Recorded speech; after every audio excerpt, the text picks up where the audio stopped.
Before we get to more guests, I'm really excited because you went to London. Went to London to see a movie. Yeah. Yep, a Guy Ritchie movie. That's the guy who was married to Madonna for a while. I remember. And he made a whole bunch of he makes wild, crazy movies.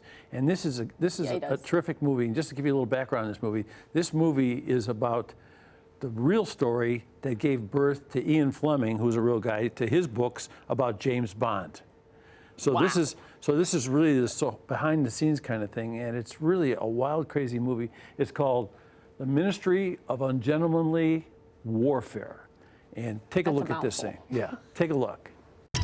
We're losing the war. Hitler is not playing by the rules, so neither are we.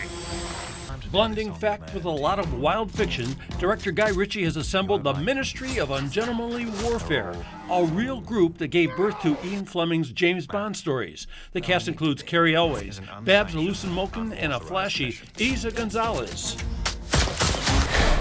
Who is the strongest, most powerful character? Isa, it might be you. Oh, that's very kind. Thank you. So is it the green dress, or what do you think it is? The green dress is incredible, right? It's a real recreation of the one that Elizabeth wore on Cleopatra. No way. Yeah, we copied the same, and cool. Lulu remade it. Yeah. Yeah. I love the way your character plays too. I mean, this guy is cool, calm, collected, and Very nice. What did you like about him? Exactly that. You know, the opportunity to play a character like that, in a setting like that, a period like that, with a masterful filmmaker like Guy Ritchie. Yeah. And he called upon me, and I responded. Great career. Thank you, David. So much fun. Princess Bride met you for that. That's right. And I was thinking, for all these years, breaking rules. How has breaking rules helped you build your career? Well, it's stretching myself as an artist, you know. I only respond to material if I'm fearful of it, because I know that's the thing I need to run towards.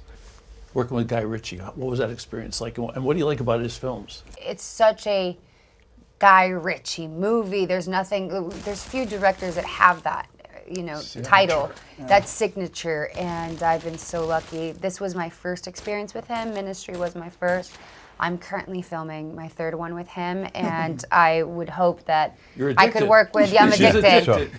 He's, I always joke about it, but I always say he is the actual gentleman. Do you think this is one of those movies where you come upon it, you're halfway through it, and you go like, "I'm watching this movie." Right. I'm sitting. I'm staying. Yeah. Yeah. What makes this film like that, you think? You know, the tension in it, the camaraderie of the guys on the boat, their fearlessness. You know, the fearlessness of these guys. Like a Magnificent Seven kind of thing. Exactly. Yeah. Dirty Dozen. Right. You know, like really guys getting in there and going to do what they have to do. You know, and when you watch the film, the tension in the film, the tempo rhythm of everything is just brilliant. That's Guy. I His think Yeah. it's rhythm. really, Perfect rhythm. Yeah, totally. And being related to one of the characters you're talking about, like Yeah. your grandfather, Yes, going sir. back in time. So that you got that sassy gene. Sassy. That's great. Yeah, no, what a blessing for me. You know, my grandfather was my hero, and he was actually recruited by the character I play in this film. So for me, it's like having a very personal experience, you know? Also, the iconic M that really comes, Bond movies come Yeah. from these real people. Yeah. Like, how Fleming. incredible that Fleming's in Fleming. it. Yeah. And he gets played so beautifully in this by Freddie. Freddie, who's Freddie, incredible. And it's just like the cross of storylines. You have real historic moments happening at once, but with super dynamic characters and fun and entertaining, and like people that we're honoring.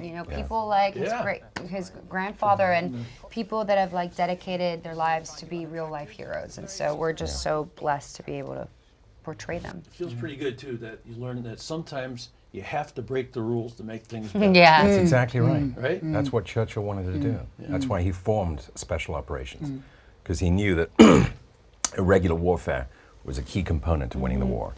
And because the Germans were already fighting that way, so he's like, well, we can do the same thing to them. It was fantastic. I had a great time. Love Guy Ritchie movies, I tell you. Yeah. Great to see you. Great to meet you. Great to Thank see you. you Great again. to see you again. Thank David. you. Likewise. Thank you. Thank you very much.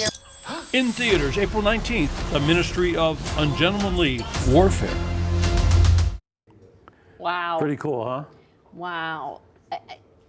I'm just so in awe still that you get to Do you have to pinch yourself sometimes that you get to go do this? You flew to London, sit down with such an incredible cast. And I love movies. And you do love, Yeah. I've never met someone who loves them more. It's just a lot of fun. This is going to be a really good one. Go see this movie. It's a blast. It opens on the 19th. I just want to say, Jerry Bruckheimer was the producer of this. And I just want to name a couple of Jerry Bruckheimer films for you. This is going way back, too. American Gigolo, Flashdance, Beverly Hills Cop, Top Gun, Beverly Hills Cop 2, Days of Thunder, Gemini Man, Top Gun Maverick. This guy, I mean, just Crimson Tide, Dangerous Minds, The Rock. And he does a lot of TV shows, too. Yeah, Andy Fishman and I got an Emmy for doing The Rock. We went out to San Francisco and Was that Sean Connery? Or no? Yeah, Sean Connery and Nicolas Cage. And my girl from, used to be on General Hospital. Pearl Harbor. This guy did so many different. He's worth $1 billion. I got a chance to talk to him when I was in London also. So next week we'll see another one of the ones starring Superman. You like Superman? No. Yeah. Everybody loves Superman, right? And the Jack Reacher character, the other guy plays him. So it's gonna be a lot of fun.